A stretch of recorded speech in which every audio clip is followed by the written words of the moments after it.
Hi అండి. నేను ప్రసాద్ ఎంటర్ప్రైజ్‌ని ప్రసాద్ అయితే మాట్లాడుతున్నాను. ఈరోజు క్లాత్ హ్యాంగర్స్ అయితే వేయడం జరిగిందండి. ఇందులో 8 ఫీట్ ఉంది, 6 ఫీట్ ఉంది, 4 ఫీట్ ఉందండి మన దగ్గర అయితే. మన వైజాగ్‌లో అవైలబుల్ అండి. తర్వాత ఇందులో 2 టైప్స్ ఉన్నాయండి. వాల్ మోడ్ ఒకటి, సీలింగ్ మోడ్ ఒకటండి. ఇప్పుడు మేము వేసిందైతే వాల్ మోడ్ అండి. సీలింగ్ మోడ్ అంటే సీలింగ్‌కి వేస్తామండి. అంటే ఓపెన్ బాల్కనీలో సీలింగ్ ఉండదు కదండీ! దానికి గోడకైతే పైన టాప్‌లోకి పోతదండి. ఇది 6 రాడ్స్ వచ్చాయండి వాల్ మోడ్‌కి.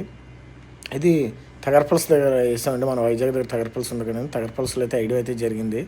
కస్టమర్ అయితే చాలా రీజనబుల్ అంటే చాలా రీజనబుల్గా అయితే వేయడం జరిగిందండి. కస్టమర్ కూడా చాలా హ్యాపీగా ఫీల్ అయ్యారు. మన వైజాగ్ దగ్గరలో 200 కేఎమ్స్ ఎక్కడైనా సరే మనం వస్తామండి. శ్రీకాకుళం కానీ, పలాస కానీ, విజయనగరం కానీ, అలాగే అనకాపల్లి కానీ, పెందుర్తి సైడు, నర్సీపట్నం వరకు మనం అయితే వచ్చి వర్క్ అయితే చేయడం జరిగింది. మన టెక్నీషియన్ అయితే చూసారండి. రూఫ్స్ ఎలా తగిలించుకోవాలి లేదని కస్టమర్కి అయితే చూపిస్తున్నారు. మనకి ఎవరికైనా కావాలంటే డిస్ప్లే మీద నెంబర్ అయితే పెడతాను, కాంటాక్ట్ అయితే ఇవ్వండి.